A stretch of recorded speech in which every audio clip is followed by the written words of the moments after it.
All right, welcome back to another episode of Millionaire Money Minds. For those of you who do not know who Larry Elder is a radio host and has been since 1993, if I read that correctly. So that's 30 years, right? 30 years of speaking on the radio, which means he has had an extensive career in just talking. Right? And just talking. I know sometimes when you're watching YouTubers and speakers that are putting together coherent sentences and ideas fluidly in front of a multitude of people, it looks like it's easy, but I assure you that shit is not easy, okay? It's not easy. It's not. And when you've had 30 years of experience doing it, you're really going to outclass anybody who tries to debate you on a public forum or on a public platform with extensive knowledge or experience in the field of speaking engagements. And Larry Elder is now a politician, right? And let me tell you, whether you like him or not, and whether you agree with him or not, one thing you have to do is respect his mind and ability to convey his thoughts through speech. Larry Elder is currently hoping to get enough votes to run for president in the election. And so, like any other politician, he's on a press run right now, right? And as a result, he ends up coming onto the Breakfast Club with Charlemagne and DJ Envious, right? And let me tell you right now, I'm going to tell y'all right now, it was a massacre.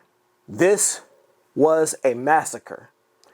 I'm not going to play the entire interview because it was well over an hour long, but we're going to talk about how he completely slaughtered everybody on this panel and why when we say we want better for the community, it'll never happen because we're not willing to address talking points that need to be put in the spotlight directly.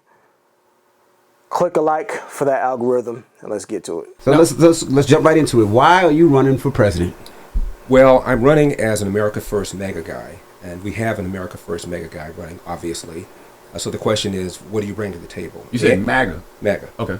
And the answer is I bring a lot of issues to the table that I feel our side is not talking enough about, if at all. For example, the number one social problem in America, by far, is the epidemic not of COVID, but of fatherlessness. 70% of black kids today enter the world without a father in the home, married to the mother, up from 25% back in 1965. Now 25% of white kids enter the world today without a father in the home, married to the mother. And the stats are clear. Even Barack Obama once cited them. If you're raised without a dad, you're 5 times more likely to be poor and commit crime, 9 times more likely to drop out of school, and 20 times more likely to end up in jail. What's happened? In the mid-60s, with I think the best of intentions, a Democrat named Lyndon Johnson launched what he called the War on Poverty. And since then, we have incentivized women to marry the government and incentivized men to abandon their financial and moral responsibility. You know, when I say this to people, the pushback I get is, well, there are lots of things that are going on, systemic racism, poverty. Here's the problem. If you look at a young black male aged 10 to 43, that's young to me because I'm 71 years old. A young black man in that demo is 13 times more likely to be murdered than a young white man, same demo. Young black man, real young, 19 and under, the number one cause of preventable death is homicide, almost always at the hands of another young black male. Same demo for whites, the number one cause of preventable death is unintentional deaths. That includes drug overdoses, automobile accidents, drownings. It's not until they get to number 4 that death is the cause. In America, 60% of the shootings, the robberies, and the homicides are committed by black people, often against other black people. Of the homicides in this country, half of them are black victims, almost all killed by other blacks. How do you explain that if it isn't for the absence of fathers? Are you prepared to say black people are just genetically inclined to commit more crime? I doubt it. And the go-to reaction often is poverty and systemic racism. Here's the problem. 1940, when there was blatant racism, this is before Brown versus Board of Education, before the Civil Rights Act of '64, KKK was still alive and well, 87% of blacks lived under the poverty line. Now it's about 14%.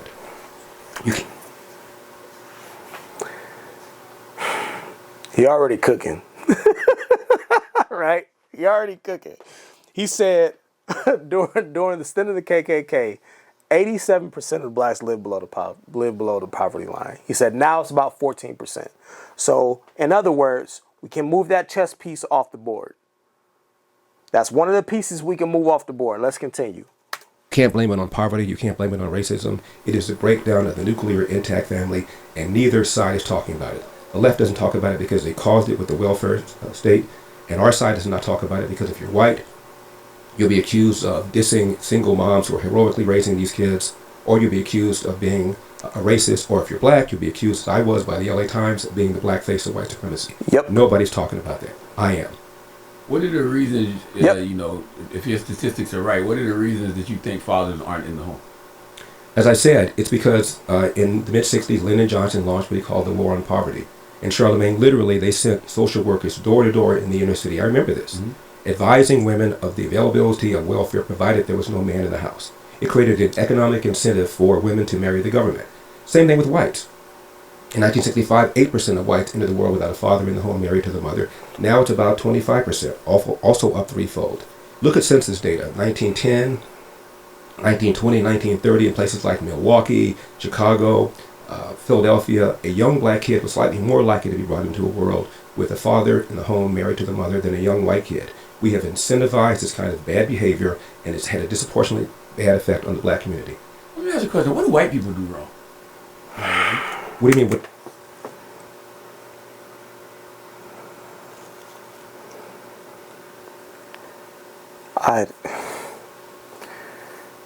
Y'all wonder why we can't get anywhere as a community? Y'all wonder why we can't come together as a community and build something great? Or why we can't overcome all the issues that we've had in the past? Look no further than Charlemagne. Look no further than this video right here. Look no further than this video right here. He just ran down, Larry Elder just ran down all these facts and statistical data, right? He ran down all this shit. He gave you data that is observable, meaning you can go and fact check this shit.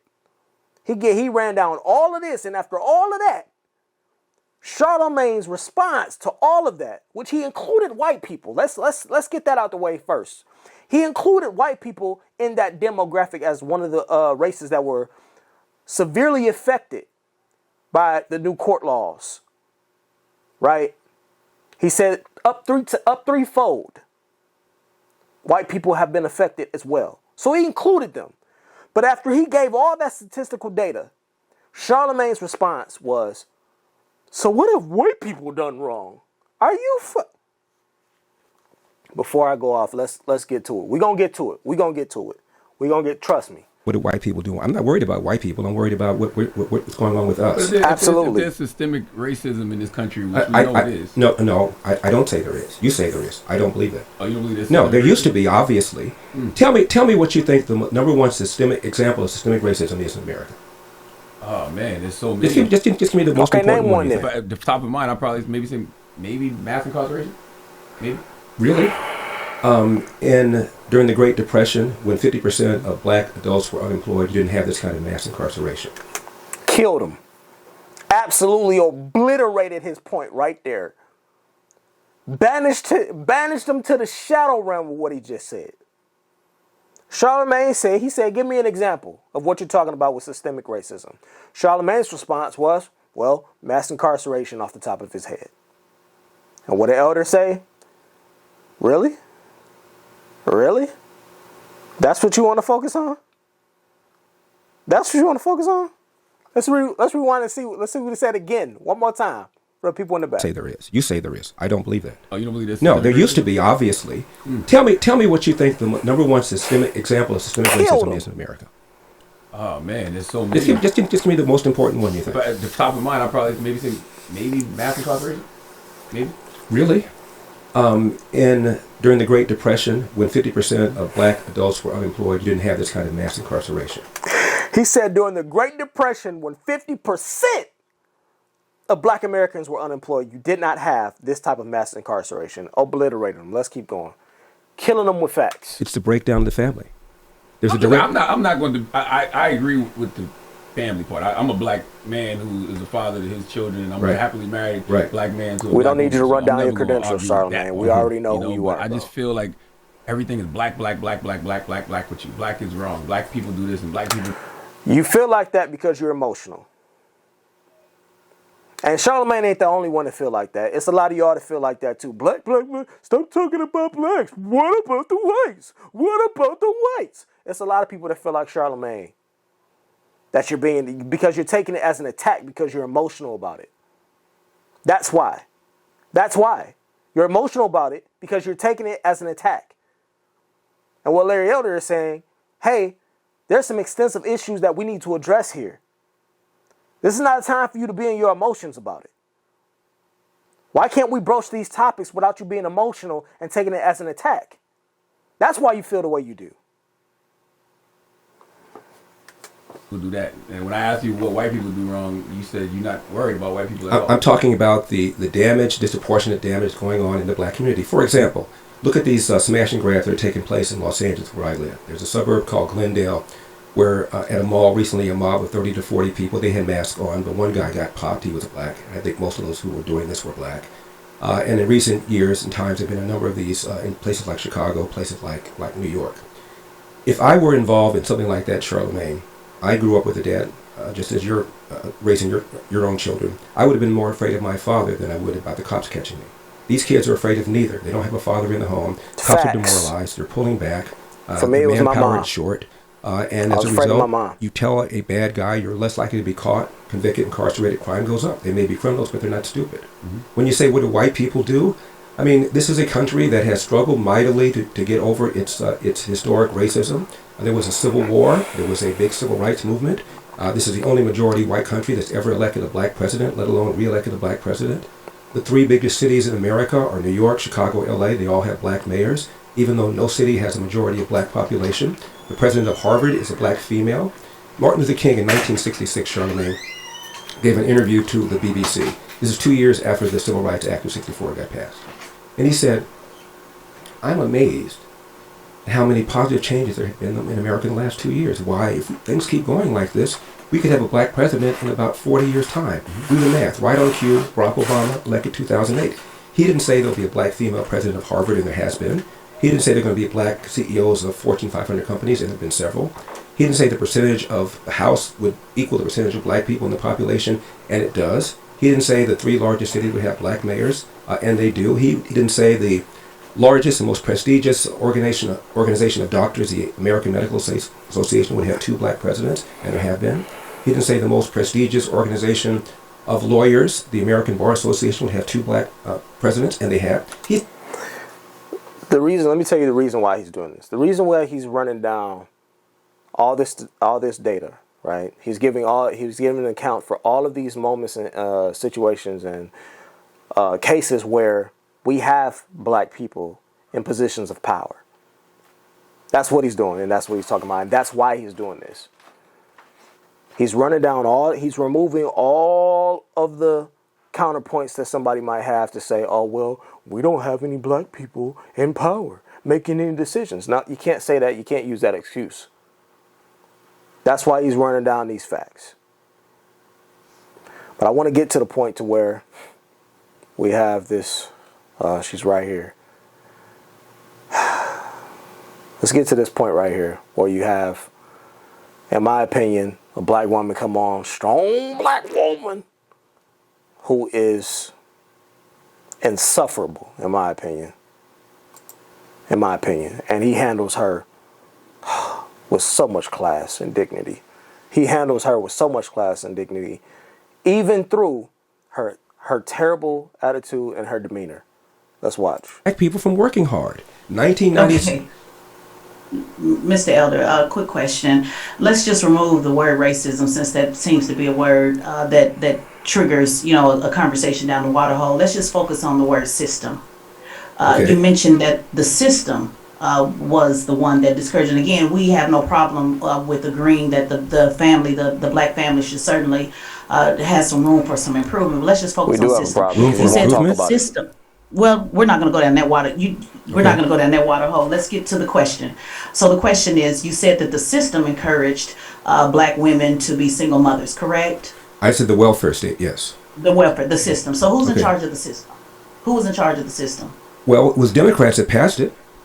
And who were Democrats? Were they black or white at that time? Well, at the time, majority of black people were Democrats, as the majority of black people are Democrats now. Not the voters. I'm talking about the system. Remember, She don't want to talk about the voters.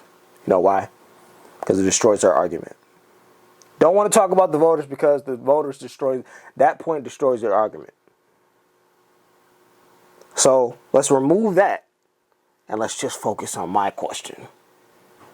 It is what you have in essence here. But the voters are the ones who put these people into position to make the decisions. In other words, Larry Elder is saying, who had the power to install these faces in office? The Democrats, which were majority black. But she doesn't want to broach that topic. She wants to still focus on the race and ethnicity of the people that were behind it. But black people put them there. But let's continue. The main idea is the word system. Who was in charge of the system at the time? The Democrats at the time. The system. I'm just going to Charlamagne's point about white or black. Was it white Democrats in charge of the system or black Democrats in charge of the system? Well, if you're prepared to say that Lyndon Johnson did this viciously with an intent to destroy the black family, I disagree. He did it with the best of intentions. And if you look at the New York Times, which is left wing, the Washington Post, which is left wing, they cheered all of this. Right, and what I'm asking was it white people, so I'm going to ask again in case my mic's not coming through clearly. Was it white people? Did y'all catch that? The little pizzazz she put on that? All that attitude and bravado? In case my mic's not coming through clearly. That's the shit Listen. This is why Larry Elder is in the position that he's in. Because if it was me, I probably would have went off on this chick. Because little snide comments like that, little shit, in case my mic's not coming through clearly. Motherfucker. All right, let's continue before People in charge of the system are black people in charge of that system that helped break down the black family. It's a simple, just a simple question. White or black? Well, you didn't have to go on welfare unless you voluntarily chose to go on welfare. The inducement was put there by Democrats, by the left. Correct? Okay. Most black people were Democrats, and they voted for these white people. Not too. Voters. I said who's in charge of the system. Not voters. Well, who put them in charge? Was Lyndon Johnson white or black? Who put them in charge? Maybe that'll help. Fine. Lyndon Johnson was white. Thank you. Okay. But if your argument is that the reason he did it is because of racism, then I disagree. He did it because of... That's not my argument. I just asked you a simple question. Was he white or black? Charlamagne? And Mr. Elder, you said, you talking about the smash and grabs, right? And I find that interesting because, when you see the mass shootings that happen, majority of those people are white males. What do you think about that? Actually, if you look at the percentage of whites in America, which is 60%, percentage of mass shooters is under that. The percentage of people that commit hate crime is under that. Percentage of people who are serial killers is under that. Black people are 13% of the population. We commit a greater percentage compared to that of mass shootings. We talked about the smash and grab, though. So I was saying, since you're using that as an example, I'm saying, well, what about the mass shooters that are usually white males? One more time. They are usually white males because 60% of the country is white. However, they underrepresent in terms of the number of mass shootings. About 50% or so of the mass shootings in this country are committed by white people, even though white people are 60% of the population. They underrepresent. We overrepresent when it comes to hate crime, when it comes to mass shootings, when it comes to serial killings, when it comes to robberies, when it comes to virtually every category of violent crime. We overrepresent. So what do white people do wrong? I'm gonna keep asking you that. It seems to me, rather than deal with what's going on, the pathology that's going on in the inner city, you want me to talk about how bad white people are. Yes. You would rather talk about how bad white people are. The thing that Charlamagne tried to get off was he tried to say, well, look at mass shootings, which has nothing to do with anything, by the way. It has nothing to do with the topic at hand or anything that Larry Elder is talking about in this interview. But since he wanted to bring it up and talk about it, let's talk about this for a second. He talks about mass shootings, right? That are predominantly, his point was they're predominantly white people, young white Americans. Okay. What doesn't get talked about are the mass shootings that happens in the black community. Those aren't looked at as mass shootings, but they absolutely are. All of the violence that goes on in black neighborhoods, all of the drive-by shootings, all of the random killings and innocent people get shot in it, those are mass shootings. But you know why they're not looked at on that level as mass shootings? Because they're commonplace in our community. As a part of trash culture. They're commonplace.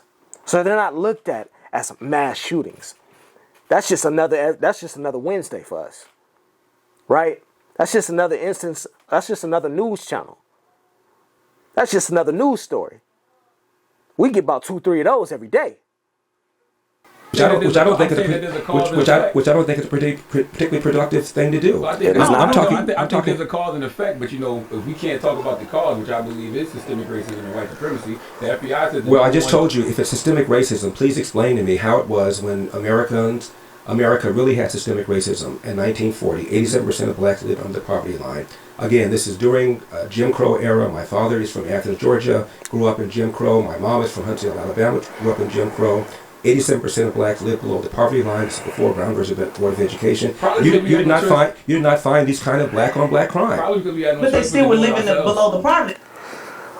What he's saying, what Larry Elder is saying here, is that during the worst times, during the worst of the worst times for black Americans, we had more togetherness, we had situations we were more successful, and we had more successful families, more prosperous families. That's the point that is getting overlooked. And you're overlooking the point because you want to sit here and talk about what white people are doing. Poverty line, no, sir. I'm sorry? You're forgetting the fact that they were still living below the poverty line. You're picking and choosing, saying this was good, but this was bad. Okay. The bottom line, they end between the poverty line. But let's move forward. Well, can I just address that? In 1940, 87% of blacks lived under the poverty line.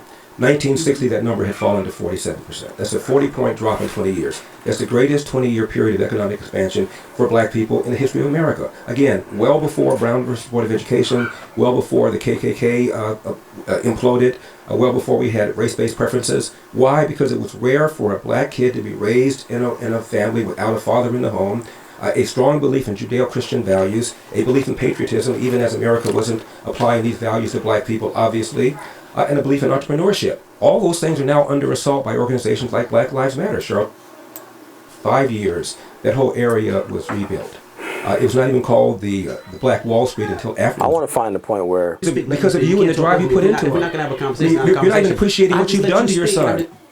The community bank was even higher because they had less capital and they couldn't afford to loan money to risky people. It is just not the case that the reason for the plight of the black community is because people were not lending money to them. It's just not true. That's not true. But hold on a second, Sean. What's not true? You're bringing back facts of 1965, right? Let's talk 2023, right? I said 1995. 1995. I'm told 2023, right?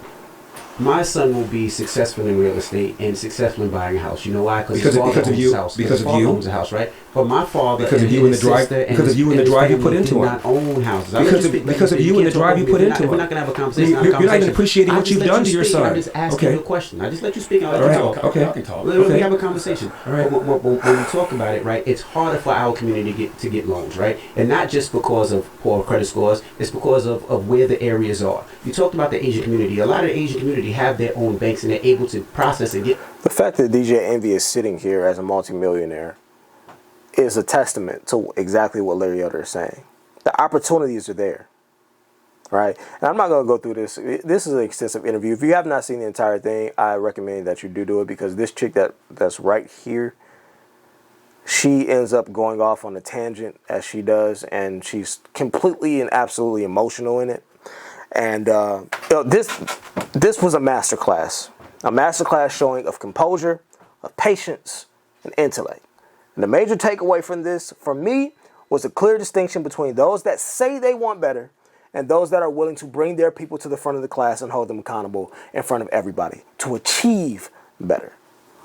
See, the problem is that a lot of y'all want the very best life has to offer, but not without the criticism and work that it takes to get there. Y'all want to avoid the topic of black on black crime. Y'all want to avoid the topic of black teenage boys turning to a life of murder, theft, and crime at a rate that is the highest it's ever been as a result of fatherless homes.